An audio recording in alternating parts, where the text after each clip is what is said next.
ನಮಸ್ಕಾರ ವೀಕ್ಷಕರೇ, ಮತ್ತೊಮ್ಮೆ ನಿಮ್ಮೆಲ್ಲರಿಗೂ ಸೂಪರ್ ಸವಿ ರುಚಿಗೆ ಸ್ವಾಗತ. ಇವತ್ತಿನ ದಿನ ನಾನು ಚೆಟ್ಟಿನಾಡು ಸ್ಟೈಲಲ್ಲಿ ಕ್ರ್ಯಾಪ್ ಕರಿ ಮಾಡ್ತಾಯಿದ್ದೀನಿ. ಬನ್ನಿ, ಮಾಡೋದಕ್ಕೆ ಮೊದಲು ನಾನಿಲ್ಲಿ ಒಂದು ಮಿಕ್ಸರ್ ಜಾರಲ್ಲಿ 2 ಸ್ಪೂನಷ್ಟು ಕಾಳುಮೆಣಸು ಬೇಕಾಗುತ್ತೆ. 2 ಸ್ಪೂನ್ ಕಾಳುಮೆಣಸು ಮತ್ತು 1 ಟೀ ಸ್ಪೂನಷ್ಟು ಜೀರಿಗೆ ಹಾಕ್ತಾಯಿದ್ದೀನಿ. ಮತ್ತು 1 ಟೀ ಸ್ಪೂನಷ್ಟು ಸೋಂಪು ಹಾಕ್ಕೋಬೇಕು. ಇದನ್ನು ಮಸ್ಟು ಮಿಕ್ಸಿಯಲ್ಲಿ ತರಿತರಿಯಾಗಿ ರುಬ್ಕೋಬೇಕು. ಈಗ ನೋಡಿ, ಫುಲ್ ನೈಸ್ ಪೌಡ್ರ್ ಮಾಡ್ಕೋಬೇಡಿ, ಸ್ವಲ್ಪ ಕ್ರಷ್ ಮಾಡಿಕೊಂಡ್ರೆ ಸಾಕು. ಇವಾಗ ಅದೇ ಮಿಕ್ಸಿ ಜಾರಲ್ಲಿ 2 ಆನಿಯನ್ನು ಮತ್ತು 1-2 ಹಸಿಮೆಣಸಿನ್ಕಾಯಿ, ಸ್ವಲ್ಪ ಕರಿಬೇವನ್ನು ಹಾಕಿ ಮತ್ತೆ ಒಂದು ಸಲ ರುಬ್ಬಬೇಕು. ನೀರು ಹಾಕದೆ ಹಾಗೆ ಡ್ರೈ ಆಗಿ ರುಬ್ಬಿ.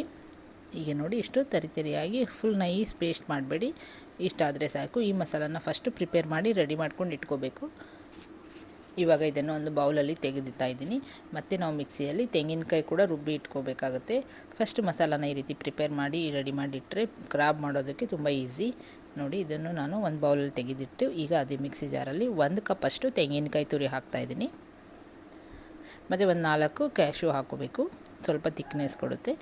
ಇವಾಗ ಇದನ್ನು ನೈಸಾಗಿ ರುಬ್ಬಿ, ಈ ರೀತಿ ತೆಂಗಿನಕಾಯಿ ಕೂಡ ನೈಸಾಗಿ ರುಬ್ಬಿ ತೆಗೆದಿಟ್ಕೊಳ್ಳಿ. ಇವಾಗ ನಾನಿಲ್ಲಿ 1 kg ಕ್ರ್ಯಾಬ್ ತೊಗೊಂಡಿದ್ದೀನಿ.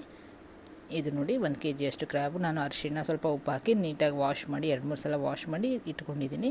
ಇದು ಕ್ರ್ಯಾಬ್ ಸ್ವಲ್ಪ ದೊಡ್ಡ ಸೈಜಿಂದ ಇರೋದ್ರಿಂದ ಈ ರೀತಿ 2 ಮಧ್ಯದಾಗೆ ಕಟ್ ಮಾಡಿ ಇಟ್ಕೊಂಡಿದ್ದೆ. ಚಿಕ್ಕದಾದರೆ ಅದು ಫುಲ್ ಹಾಗೆ ಹಾಕ್ತಾರೆ. ಇದನ್ನು 1 kg ಕ್ರ್ಯಾಬು ನಾನಿಲ್ಲಿ ತೊಗೊಂಡಿರೋದು. ಇವಾಗ ಒಂದು ಕಡಾಯಿ ಇಟ್ಕೊಂಡು ಕಡಾಯಿಯಲ್ಲಿ ಒಂದು 4ರಿಂದ 5 ಸ್ಪೂನಷ್ಟು ಎಣ್ಣೆ ಹಾಕಬೇಕಾಗುತ್ತೆ. ಎಣ್ಣೆ ಹಾಕಿ ಎಣ್ಣೆ ಬಿಸಿ ಆದಮೇಲೆ ಇದಕ್ಕೆ ಅರ್ಧ ಟೀ ಸ್ಪೂನಷ್ಟು ಸಾಸಿವೆ ಹಾಕ್ತಾಯಿದ್ದೀನಿ. ಸಾಸಿವೆ ಚೆನ್ನಾಗಿ ಚಟಪಟ ಅನ್ನುವಾಗ ಇದಕ್ಕೆ ಒಂದು 1/4 ಟೀ ಸ್ಪೂನಷ್ಟು ಮೆಂತ್ಯ ಕಾಳನ್ನು ಹಾಕಿ, ಇವಾಗ ಇದಕ್ಕೆ ನಾನು ಕಟ್ ಮಾಡಿ ಇಟ್ಕೊಂಡಿರೋ 3 ಆನಿಯನ್ ತೊಗೊಂಡಿದ್ದೀನಿ. 3 ಆನಿಯನ್ನ ಸಣ್ಣಗೆ ಕಟ್ ಮಾಡಿ ಇಟ್ಕೊಂಡಿರೋದು ಹಾಕಿ, ಇವಾಗ 1 ಗಡ್ಡೆಯಷ್ಟು ಬೆಳ್ಳುಳ್ಳಿ ಹಾಕ್ತಾಯಿದ್ದೀನಿ. ಇದನ್ನು ಚೆನ್ನಾಗಿ ಫ್ರೈ ಮಾಡ್ಕೋಬೇಕು. ಬೆಳ್ಳುಳ್ಳಿ ಮತ್ತು ಆನಿಯನ್ ಫುಲ್ ಚೆನ್ನಾಗಿ ಬ್ರೌನ್ ಆಗೋವರೆಗೂ ಫ್ರೈ ಮಾಡಿ. ಈಗ ಒಂದು 5 ನಿಮಿಷ ಆದರೂ ಟೈಮ್ ಹಿಡಿಯುತ್ತೆ. ಇದು ಚೆನ್ನಾಗಿ ಫ್ರೈ ಆಗಬೇಕು. ಸ್ವಲ್ಪ ಉಪ್ಪು ಹಾಕ್ಕೊಳ್ಳಿ, ಬೇಗ ಆನಿಯನ್ ಫ್ರೈ ಆಗುತ್ತೆ. ಕಲರ್ ಕೂಡ ಸ್ವಲ್ಪ ಚೇಂಜ್ ಆಗಬೇಕು ಆನಿಯನ್ದು. ಉಪ್ಪು ಹಾಕಿ 1-2 ನಿಮಿಷ ಹಾಗೆ ಫ್ರೈ ಮಾಡ್ತಾಯಿರಿ. ನೋಡಿ, ಈಗ ಆಲ್ಮೋಸ್ಟ್ ಆಗಿದೆ. ಇವಾಗ ಇದರಲ್ಲಿ ನಾವೇನು ರುಬ್ಬಿಟ್ಕೊಂಡಿದ್ದೀವಿ ನೋಡಿ ಫಸ್ಟ್ ಮಸಾಲಾನ, ಅದನ್ನು ಹಾಕಬೇಕು. ಅದು ಕೂಡ ಆನಿಯನ್ ಎಲ್ಲ ಸ್ವಲ್ಪ ಹಸಿ ವಾಸನೆ ಹೋಗೋವರೆಗೂ ಅದು ಕೂಡ ಇದ್ರ ಜೊತೆಗೆ ಫ್ರೈ ಮಾಡ್ಕೋಬೇಕಾಗತ್ತೆ.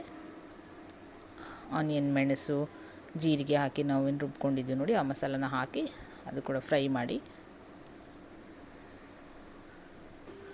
ಇವಾಗ ಇದು ಸ್ವಲ್ಪ ಫ್ರೈ ಆಗಿದೆ. ಇದರಲ್ಲಿ ನಾನಿಲ್ಲಿ ಹೆಚ್ಚಿಟ್ಕೊಂಡಿರೋ ಟೊಮಟೊ ಹಾಕ್ತಾಯಿದ್ದೀನಿ. 2 ಟೊಮಟೊ ತೊಗೊಂಡಿರೋದು ನಾನಿಲ್ಲಿ. ಟೊಮಟೊ ಕೂಡ ಹಾಗೆ ಎಣ್ಣೆಯಲ್ಲಿ ಚೆನ್ನಾಗಿ ಫ್ರೈ ಮಾಡ್ಕೋಬೇಕು.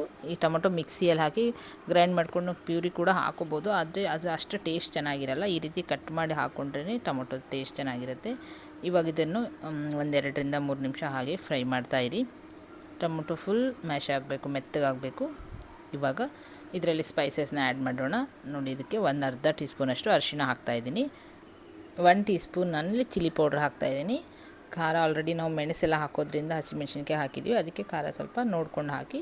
ನೀವು ಖಾರ ಜಾಸ್ತಿ ಬೇಕಾದರೆ 2 ಟೀ ಸ್ಪೂನ್ ಹಾಕ್ಕೋಬೋದು. ನಾನಿಲ್ಲಿ 2 ಟೀ ಸ್ಪೂನ್ ಧನಿಯಾ ಪುಡಿ ಹಾಕ್ತಾಯಿದ್ದೀನಿ.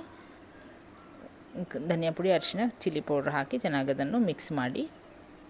ಸ್ವಲ್ಪ ಇದಕ್ಕೆ ಧನಿಯಾ ಪೌಡ್ರ್ ಜಾಸ್ತಿ ಹಾಕೋಬೇಕು. ನಾನು 1 ಟೀ ಸ್ಪೂನ್ ಚಿಲ್ಲಿಗೆ 2 ಟೀ ಸ್ಪೂನ್ ಧನಿಯಾ ಬೇಕಾಗುತ್ತೆ. ಇವಾಗ ಇದು ಸ್ವಲ್ಪ ನೀರು ಹಾಕ್ಕೊಳ್ಳಿ. ನೀರು ಹಾಕ್ಕೊಂಡು ಬೇಯಿಸ್ಕೋಬೇಕು. ಇವಾಗ ನೋಡಿ, ಎಲ್ಲ ಸ್ಪೈಸಸ್ಸು ಕೂಡ ಚೆನ್ನಾಗಿ ಬೆಂದಿದೆ. ಇವಾಗ ನಾವೇನು ರುಬ್ಬಿಟ್ಕೊಂಡಿದ್ದು ನೋಡಿ ತೆಂಗಿನಕಾಯಿ, ಕ್ಯಾಶು, ಅದನ್ನು ಹಾಕಿ 2 ಕಪ್ಪಷ್ಟು ನೀರು ಹಾಕ್ಕೊಳ್ಳಿ. ನೀರು ಹಾಕಿ ಗ್ರೇವಿ ಕನ್ಸಿಸ್ಟೆನ್ಸಿನ ನೋಡಿಕೊಂಡು ನಿಮಗೆ ಎಷ್ಟು ಥಿಕ್ನೆಸ್ ಬೇಕಾ, ಅಥವಾ ಇದನ್ನು ಸ್ವಲ್ಪ ರೈಸಿಗೆಲ್ಲ ಹಚ್ಕೊಂಡು ತಿನ್ನೋಕ್ಕೆ ಸ್ವಲ್ಪ ಗ್ರೇವಿ ಥರ ಬೇಕಂದರೆ ಇನ್ನೊಂದು 2-3 ಕಪ್ಪಷ್ಟು ನೀರು ಹಾಕಿ ಚೆನ್ನಾಗಿ ಕುದಿಯೋದಕ್ಕೆ ಬಿಡಿ. ಇದು ಒಂದು 5 ನಿಮಿಷ ಅದು ಚೆನ್ನಾಗಿ ಕುದಿಬೇಕು. ಮಸಾಲ ಕುದೀತಾ ಇದ್ದು ಒಂದು 5 ನಿಮಿಷ ಆಗಿದೆ. ಇವಾಗ ಇದರಲ್ಲಿ ನಾವು ಕ್ರ್ಯಾಬ್ನ ಹಾಕ್ಕೊಳ್ಳೋಣ. ನಾನಿಲ್ಲಿ ಒಂದೊಂದೇ ಕ್ರ್ಯಾಬ್ನ ಇದಕ್ಕೆ ಈಗ ಹಾಕ್ತಾಯಿದ್ದೀನಿ. ಇದನ್ನು ಆ್ಯಕ್ಚುಲಿ ನಾವು ಕ್ರ್ಯಾಬ್ ಹಾಕಿದ್ಮೇಲೆ ಕೂಡ ಒಂದು 10 ನಿಮಿಷ ಬೇಯಿಸ್ಕೋಬೇಕಾಗುತ್ತೆ. ಕ್ರ್ಯಾಬ್ ಕೂಡ ಗ್ರೇವಿ ಎಲ್ಲ ಚೆನ್ನಾಗಿ ಕುದ್ದಾದ್ಮೇಲೆ ಈಗ ಒಂದೊಂದೇ ಕ್ರ್ಯಾಬ್ನ ಇದಕ್ಕೆ ಹಾಕ್ತಾಯಿದ್ದೀನಿ. ಕ್ರ್ಯಾಬ್ ಕೂಡ ಹಾಕಿದ್ಮೇಲೆ ಒಂದು 10 ನಿಮಿಷ ಆದರೂ ಬೇಯೋದಕ್ಕೆ ಟೈಮ್ ಹಿಡಿಯುತ್ತೆ.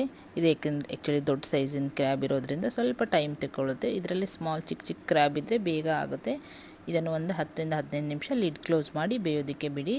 ಅದು ಬೇಯ್ತಾ ಇರುವಾಗ ನೋಡಿ ಕಲರ್ ಕೂಡ ಚೇಂಜ್ ಆಗುತ್ತೆ ಕ್ರ್ಯಾಬ್ದು. ಈಗ ನೋಡಿ ಹಾಕೋವಾಗ ಸ್ವಲ್ಪ ಬ್ಲ್ಯಾಕಲ್ಲಿದೆ ನೋಡಿ, ಅದು ಬೆಂದಾದ್ಮೇಲೆ ನೋಡಿ ಕಲರ್ಫುಲ್ ಪಿಂಕ್ ಕಲರಲ್ಲಿ ಆಗುತ್ತೆ ನೋಡಿ. ಈ ರೀತಿ ಕ್ರ್ಯಾಬ್ ಚೆನ್ನಾಗಿ ಕುದೀತಾ ಇದೆ. ನಾನಿಲ್ಲಿ ಹಾಕಿ ಒಂದು 10 ನಿಮಿಷ ಆಗಿದೆ. ಈಗ ಕ್ರ್ಯಾಬು ಕೂಡ ಚೆನ್ನಾಗಿ ಬೆಂದಿದೆ. ಗ್ರೇವಿ ಕೂಡ ನೋಡಿ ಇಷ್ಟೇ ಕನ್ಸಿಸ್ಟೆನ್ಸಿ ಇರಬೇಕು. ತುಂಬ ಗಟ್ಟಿ ಆದರೂ ನಾವು ಅನ್ನಕ್ಕೆಲ್ಲ ಕಲಿಸ್ಕೊಂಡು ತಿನ್ನೋಕ್ಕೆ ಚೆನ್ನಾಗಿರಲ್ಲ. ಇನ್ನು ಇಷ್ಟಿದ್ರೆ ಸಾಕು. ಇದು ಆರಿದ್ಮೇಲೆ ಇನ್ನೂ ಸ್ವಲ್ಪ ಗಟ್ಟಿ ಆಗುತ್ತೆ ಲೈಟಾಗಿ. ಇದೆಲ್ಲ ನಮಗೆ ಕೋಲ್ಡ್ ಆದಾಗ ಕಫ ಕಟ್ಟಿದಾಗೆಲ್ಲ ಈ ಕ್ರ್ಯಾಬ್ ಕರಿ ಸೂಪರಾಗಿರುತ್ತೆ. ಇದು ಆ್ಯಕ್ಚುಲಿ ಹೀಟು ನಮ್ಮ ಬಾಡಿನ ಕಫನ ಕರಗಿಸುತ್ತೆ. ಈ ಚಳಿಗಾಲದಲ್ಲಿ ಮತ್ತು ಮಳೆ ಬರುವಾಗ ಈ ರೀತಿ ಬಿಸಿ ಬಿಸಿಯಾದ ಕ್ರ್ಯಾಬ್ ಕರಿನ ಮಾಡಿಕೊಂಡು ಎಂಜಾಯ್ ಮಾಡಿ.